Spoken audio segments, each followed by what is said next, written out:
Assalamualaikum warahmatullahi wabarakatuh. Salam sejahtera buat kita semua anak-anakku sekalian. Bagaimana kabar kalian hari ini? Doa saya masih sama. Semoga kalian dalam keadaan sehat, dalam keadaan yang baik-baik di rumah. Anak-anakku sekalian, hari ini kita akan belajar lagi tentang ilmu pengetahuan sosial kelas 8, membahas tentang negara-negara ASEAN.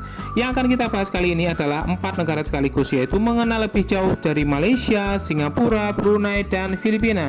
Adapun yang akan kita bahas hari ini yaitu tentang profil masing-masing negara tersebut, kondisi geografis astronomis, bentang alam, sumber daya manusia, sumber daya alam, perekonomian terkini dari negara-negara tersebut, kemudian juga kerjasama yang mereka jalin sekarang ini. Nah, kita mulai dari negara Malaysia.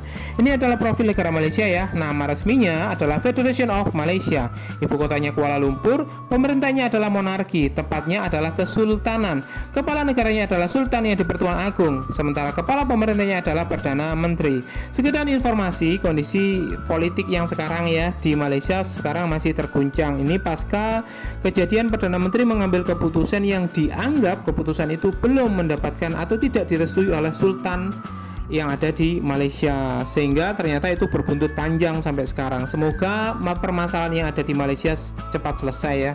Kemudian bahasanya, bahasa yang digunakan di Malaysia yaitu bahasa Melayu, Inggris, Cina, Tamil. Sementara agamanya ada Islam, Buddha, Hindu, Kristen, Konghucu, dan Taoisme. Suku bangsa di Malaysia ada Melayu, Tionghoa, Arab, India, dan juga Eropa.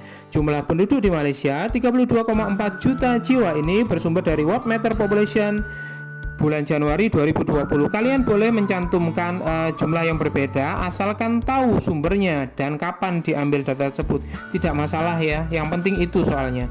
Kemudian mata uangnya adalah ringgit, lagu kebangsaannya adalah negaraku, hari kemerdekaannya ada 31 Agustus 1957. Kita lanjutkan pada letak astronomisnya. Malaysia terletak di 1 derajat lintang utara sampai dengan 7 derajat lintang selatan. Sementara bujurnya 100 sampai 120 bujur timur. Ini menyebabkan Malaysia beriklim tropis dengan suhu 21 sampai 32 derajat Celcius di bagian pantai, sementara di pegunungan 12 sampai 25 derajat Celcius. Dan Malaysia ternyata mempunyai kelembapan yang tinggi, mengingat Malaysia dekat dengan garis khatulistiwa atau garis ekuator. Berikutnya adalah letak geografis ya. Luas wilayah Malaysia adalah 127.355 km persegi dan terdiri dari 2 wilayah. Wilayah Malaysia Barat ini berarti yang berdekatan dengan Selat Malaka, Sumatera, berada di semenanjung Malaya, terdiri dari 11 negara bagian dalam bentuk kesultanan. Yang pertama adalah Selangor, ada negara 9, Johor, Pahang, Perak, Kelantan, Terengganu, Kedah, Perlis, Malaka, dan Penang. Sementara Malaysia bagian timur ini berada di Pulau Borneo. Ini berbatasan langsung dengan Kalimantan dan juga Brunei Darussalam. Di Malaysia bagian timur ini terdiri dari 2 negara bagian, yaitu Sabah, nama kotanya yaitu Kinabalu, sementara Sarawak, nama kotanya adalah Kuching. Kuching ini sepengetahuan saya diambil dari kata Cochin, bahasa Cina ya, yang artinya adalah pelabuhan. Ini ya, kotanya ada di sini. Sekedar pengetahuan saja. Kita lanjutkan. Keadaan alam sekarang. Malaysia Barat berupa pegunungan di bagian tengah serta dataran pada bagian timur dan selatan, dengan Titi Wongso sebagai pegunungan terpanjang sekitar 483 km dengan puncak tertinggi pada Gunung Tahan yaitu 2190 meter dari permukaan laut. Sementara Malaysia bagian timur yaitu Sabah terdapat gunung yang namanya Crocker dengan puncak Kinabalu yaitu 4101 meter dari permukaan laut, dan juga mempunyai ciri-ciri pesisir yang sempit, juga sungai-sungai pendek berkelok, dan juga daerah-daerah rawa. Itu untuk Malaysia bagian timur ya. Kita lanjutkan pada batas wilayahnya sekarang. Bagian timur, bagian utara berbatasan dengan Thailand, Laut Cina Selatan, Brunei Darussalam. Sementara bagian timur Laut Sulu, Laut Sulawesi. Sementara bagian barat Selat Malaka. Untuk bagian selatan berbatasan langsung dengan Indonesia dan Singapura. Itu ya batas wilayah di Malaysia. Sekarang kita bahas tentang sumber daya manusianya. Penduduk Malaysia 32,4 juta jiwa. Ini sumbernya jelas ya, World Meter Population Januari 2020. Sekali lagi, jika ada perbedaan dengan sumber yang lain tidak apa-apa, asalkan kalian bisa mencantumkan sumbernya dengan pertumbuhan penduduk yaitu 0,3% per tahun. Kemudian penduduk Malaysia terdiri dari orang Melayu kurang lebih 50%, kemudian Tiongkok 37%, kemudian India 11%. Sisanya adalah orang-orang Eurasia, Eropa, dan keturunan negara atau bangsa lain. Kita lanjutkan pada perekonomian di Malaysia. Malaysia merupakan salah satu negara dengan pemulihan ekonomi tercepat pasca krisis moneter melanda di Asia Tenggara beberapa tahun lalu, tepatnya 98 ya ini. Selain gerakan cinta produk dalam negeri, Malaysia ternyata bisa memaksimalkan dan memanfaatkan hasil pertanian mereka dengan baik. Sebagai negara agraris, perekonomian utama Malaysia adalah hasil pertanian mereka. Bahkan lebih dari separuh penduduk Malaysia bekerja di bidang pertanian, yang artinya mereka bekerja sebagai, ya tentu saja sebagai petani ya. Kita lanjutkan pada perekonomian berikutnya. Pertanian mereka menghasilkan minyak sawit, damar, kakao, dan karet. Bahkan karet ini mampu mensuplai kebutuhan dunia sampai kurang lebih 40% kebutuhan dunia. Pertambangan sekarang, barang tambang yang dihasilkan yaitu bauksit, batu bara, besi, tembaga, emas, perak, dan juga timah. Nah, update informasi tentang timah yang diproduksi di Malaysia sekarang yaitu terbesar keempat di ASEAN. Kemarin saya sampaikan ini terbesar ya, sekarang harus diralat karena perkembangannya sekarang Malaysia hanya mampu menjadi urutan keempat di ASEAN. Kalian boleh tebak negara dengan timah terbesar di ASEAN siapa? Tentu saja Indonesia ya, dan kita patut berbangga dengan hal tersebut. Malaysia memproduksi timahnya mencapai 3,3 ribu ton tahun 2020. Sumbernya jelas ya, Unimap Library Digital Repository. Sementara industrinya di Malaysia, pengembangan wilayah industri pada kawasan Petaling di Selangor, antara lain produksinya adalah otomotif, yaitu mobil Proton. Ini mobil kebanggaan Malaysia ya. Ini berdiri sejak tahun 1983, diinisiasi oleh Perdana Menteri Malaysia waktu itu yaitu Bapak Mahathir Mohamad. Bapak Mahathir Mohamad ini sekaligus dianggap sebagai bapak modernisasi di Malaysia. Nah, sekarang kerjasama yang dilakukan oleh Malaysia bilateral misalnya dengan Indonesia, ini ada namanya bidang politik, dibentuknya EPG yaitu Eminent Person Group. Sementara di bidang militer dan keamanan ada yang namanya GBC yaitu General Border Committee. Sementara di regional ASEAN mereka bergabung di namanya RCEP yaitu Regional Comprehensive Economic Partnership. Sementara internasional Malaysia aktif di IMF, ILO, UNESCO, WHO, APEC, dan tentu masih banyak yang lainnya. Tinggal kalian cari referensi yang lain ya. Kemudian Singapura sekarang. Negara yang kedua yaitu negara Singapura dengan nama resmi Republic of Singapore. Ibu kotanya adalah Singapura. Pemerintahnya adalah Republik. Kepala negaranya adalah Presiden. Kepala pemerintahnya adalah Perdana Menteri. Bahasa mereka adalah Melayu, Cina, Tamil, dan bahasa Inggris. Agamanya ada Buddha, Tao, Konghucu, Hindu, dan Islam. Suku bangsa di Singapura ada Tionghoa, Melayu, Tamil, India, dan Pakistan. Dengan jumlah penduduk kurang lebih 5,8 juta jiwa. Ini lagi-lagi sumbernya World Meter Population Januari 2020. Mata uangnya dolar Singapura. Lagu kebangsaannya Majulah Singapura. Hari kemerdekaannya 9 Agustus 1965. Kita lanjutkan pada letak astronomisnya yaitu terletak di 1 derajat 11 menit lintang utara sampai dengan 1 derajat 28 menit lintang utara. Sementara bujurnya 103 derajat bujur timur sampai dengan 104 derajat 5 menit bujur timur, dan ini menyebabkan Singapura beriklim tropis dengan suhu tahunan 26 derajat dengan curah hujan sekitar 2.500 mm per tahun. Kita lanjutkan pada letak geografisnya.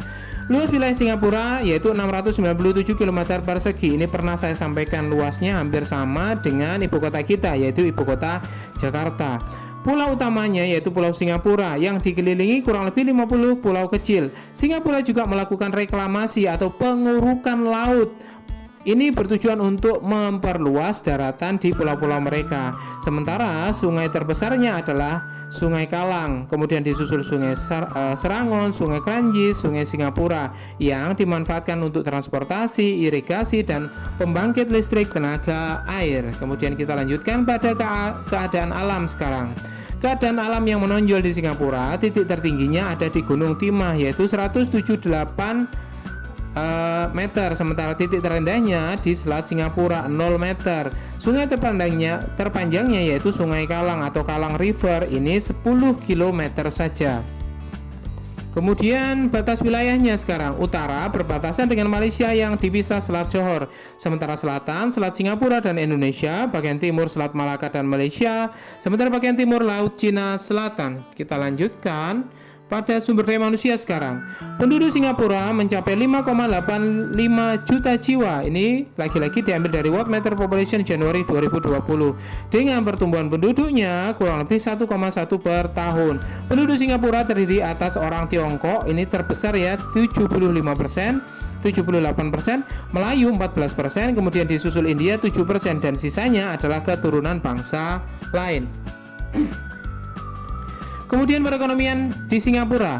Letak Singapura itu menguntungkan sekali ya. Letak Singapura sangat strategis karena pada jalur transito perdagangan, distribusi berbagai produksi dari berbagai negara, dan lalu lintas laut, yaitu pusat dan pangkalan operasi pelayaran ke negara-negara lain, serta lalu lintas udara dunia, memberi keuntungan bagi Singapura dan menjadikan sumber devisa yang besar bagi Singapura melalui pajak-pajak yang diterima.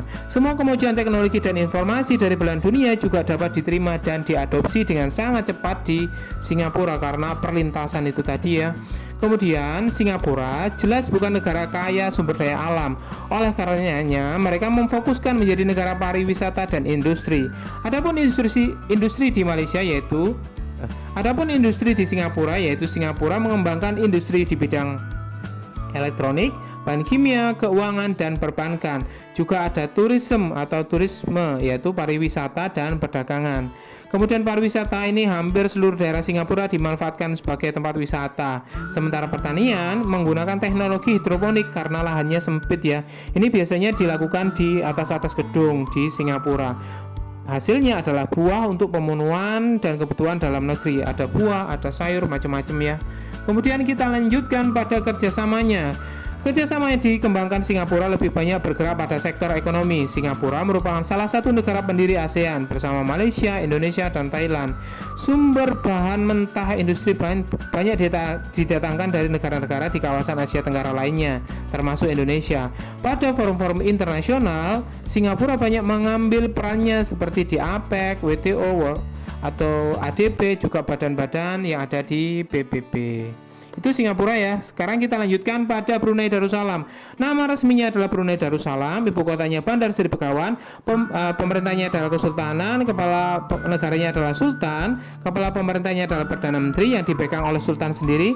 Bahasanya adalah Melayu, Inggris, Mandarin. Sementara agama Islam itu 60%, Buddha 20%, Kristen, dan Konghucu berikutnya. Suku bangsa yang ada di Brunei Darussalam yaitu Melayu, Tiongkok, dan Dayak. Jumlah penduduknya mencapai 437.479 jiwa. Ini bersumber dari World Meter Population Januari 2020. Mata uangnya adalah dolar Brunei ya. Kemudian lagu kebangsanya adalah Allah Pelihara Sultan. Hari kemerdekaannya yaitu 1 Januari 1984.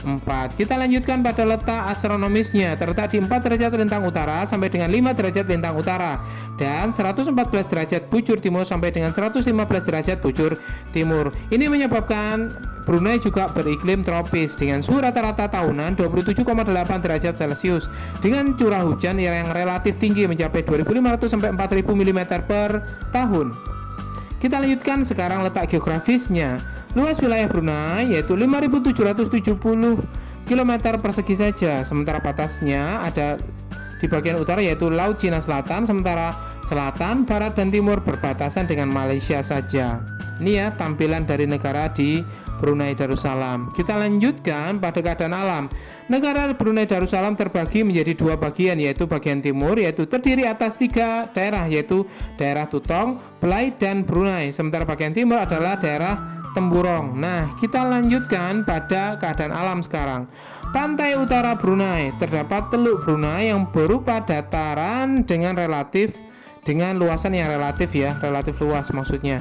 Bagian selatan merupakan lereng pegunungan Crocker, reliefnya kasar dan berbukit dengan ketinggian 1000 sampai 1500 meter dari permukaan laut. Perbatasan negaranya dengan bagian Sarawak, Malaysia. Bagian barat wilayah Brunei terdapat aliran sungai namanya Baram. Sungai Baram memiliki arti penting bagi kegiatan lalu lintas produk lalu lintas dari penduduk mereka, artinya dipakai untuk sarana transportasi. Kemudian batas wilayahnya, batas utara Laut Cina Selatan, batas selatan, barat, timur itu semuanya dengan Malaysia ya. Kita lanjut dan sekarang sumber daya manusianya. Jumlah penduduk Brunei Darussalam yaitu 437.479 jiwa dari World Meter Population Januari 2020 dengan pertumbuhan kurang lebih 1% per tahun. Kemudian etnis yang hidup di Brunei Darussalam yaitu Melayu 65,7%, kemudian disusul Tionghoa 10,3%, kemudian lain-lainnya termasuk suku Jawa, Sumatera, dan Dayak ada 24%. Sementara agama di Brunei Darussalam adalah agama Muslim itu mencapai 78,8%, Kristen 8,7%, Buddha 7,8% juga, dan lain-lain termasuk kepercayaan ini sebesar 4,7%. Kita lanjutkan pada perekonomian. Brunei merupakan negara dengan PDB atau produk domestik bruto tertinggi di antara negara-negara Asia. Oleh karena itu, Brunei dijuluki sebagai negara petrodolar Asia Tenggara. Kegiatan perekonomian Brunei sebagian besar ditopang dari hasil minyak dan gas bumi. Migas ini bahkan menyumbang sampai 92% dari pendapatan nasional Brunei, dengan produksi mencapai 200.000 barel per hari yang terdapat di Seria, lepas pantai Kuala Belait, Ampar, dan Jerudong. Kemudian kita lanjutkan pada perekonomian. Berikut ini adalah kegiatan ekonomi dari hasil sumber daya alam yang dimiliki oleh Brunei Darussalam. Yang pertama adalah kegiatan ekonomi Brunei sebagian besar ditopang oleh minyak dan gas bumi yang terdapat di Serial, lepas pantai Kuala Belait, Ampar, dan Jerudong, sama ya ini ya. Kemudian berikutnya adalah sumber daya alam terbesar kedua yaitu perikanan di sepanjang garis pantai utara Brunei Darussalam. Ini berarti Laut Cina Selatan ya, pantai di tepi Laut Cina Selatan. Pertaniannya menggunakan teknologi tinggi yang namanya intensifikasi yang menghasilkan padi, sagu, ubi. Mereka memanfaatkan teknologi ya karena lahannya sangat kecil. Kemudian kerjasama bilateral di Indonesia dengan Indonesia antara lain ekspor Brunei ke Indonesia adalah kapas, besi, dan baja. Adapun impor dari Indonesia berupa semen, bahan bangunan, dan pakaian jadi. Sementara regionalnya, Brunei bergabung dengan ASEAN tahun 1984, kerjasama di kawasan Asia Tenggara. Kemudian internasional ada WTO atau World Trade Organization, ada G7, kemudian APEC, Asia Pacific Economic Corporation atau OPEC ya, Organization of Petroleum Exporting Countries. Ini berarti negara pengekspor itu ya, minyak ya. Dan OKI, Organisasi Konferensi Islam. Itu kerjasama yang dilakukan oleh Brunei Darussalam. Kita masuk pada negara yang keempat yaitu Filipina. Nama resminya adalah Republik Filipina, ibu kotanya Manila, bentuk pemerintahnya adalah republik, kepala negaranya adalah presiden, kepala pemerintahnya juga presiden, bahasanya adalah Tagalog, Inggris, dan Spanyol, sementara agamanya adalah Katolik, Kristen, Islam, dan juga Buddha.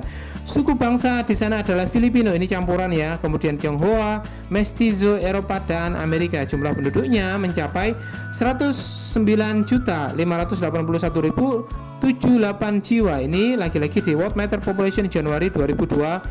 Mata uangnya adalah peso. Lagu kebangsaannya adalah Lupang Hinirang. Kemudian hari kemerdekaannya adalah 12 Juni 1988. Kita lanjutkan pada letak astronomisnya, yaitu terletak di 4 derajat 40 menit lintang utara, 21 derajat 21 menit lintang utara, dan bujurnya 116 derajat 40 menit bujur timur sampai dengan 126 derajat 34 menit bujur timur. Ini menyebabkan Filipina juga mempunyai iklim tropis basah. Ini dipengaruhi angin monsun dengan suhu rata-rata 23 sampai 30 derajat Celcius. Di bagian utara tengah sering terjadi angin taifun yaitu badai tropis dari Samudra Pasifik. Kita lanjutkan tentang letak geografisnya ini ya. Tampilan peta dari Filipina. Luas wilayahnya yaitu 343.448 km persegi dengan pulau berjumlah 7.107 yang diameter 4.000, berarti belum semua, kebanyakan atau hampir separuh ya, itu masih kosong, yang membentang sepanjang 36.289 km di tepi barat Samudra Pasifik. Filipina berada pada jalur pegunungan Sirkum Pasifik sehingga mempunyai banyak gunung api aktif. Sementara datarannya berbentuk terjal yang dimanfaatkan untuk pertanian sistem terasering karena lagi-lagi bentuknya terjalnya. Ini mirip-mirip kayak ada di Bali ya. Filipina juga memiliki palung terdalam keempat di dunia, yaitu palung namanya Mindanao dengan kedalaman 10,5 km dengan bentang sepanjang 1,3 km. Itu letak geografisnya. Kita lanjutkan pada batas wilayah sekarang. Utara dan timur berbatasan dengan Samudra Pasifik, barat dan timur berbatasan dengan Malaysia, bagian selatan saja berbatasan dengan Laut Sulawesi dan Laut Sulu, sementara bagian barat Laut Cina Selatan.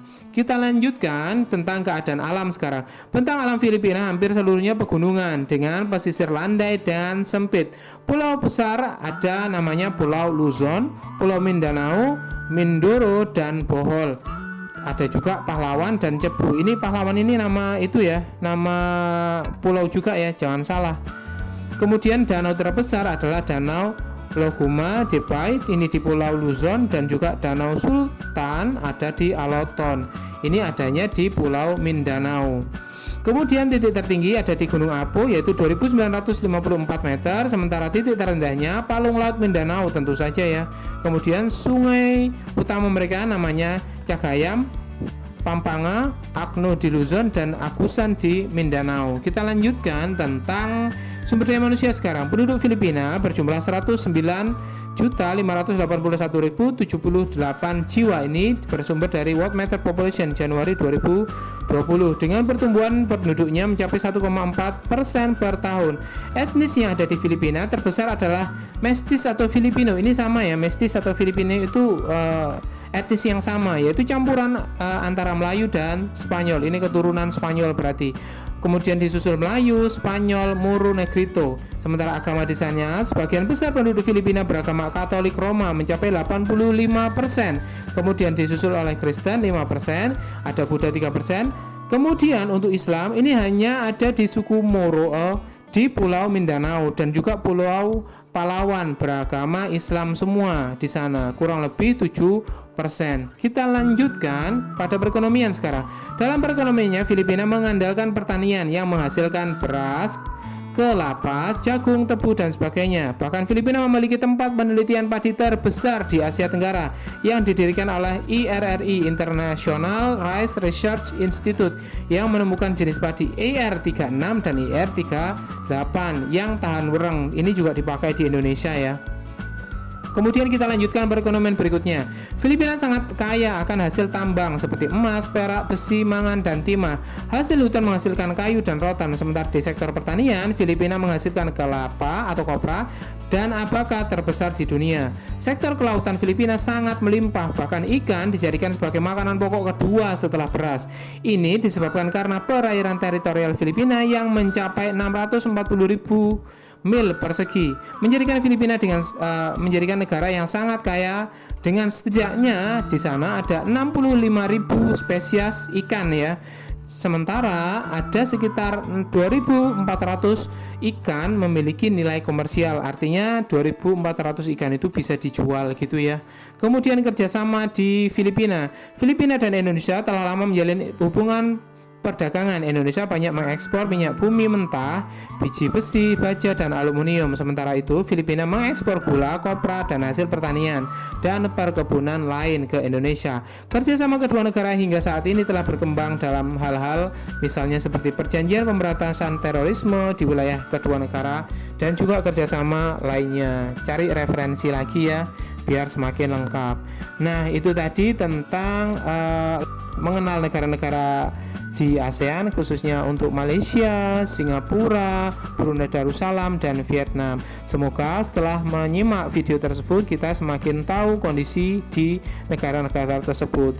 Apa yang kita pelajari ini semoga menjadi ilmu yang manfaat. Akhirul kalam, wabillahi taufiq walhidayah, waridha wal inayah. Assalamualaikum warahmatullahi wabarakatuh. Salam sejahtera buat kita semua. Terima kasih.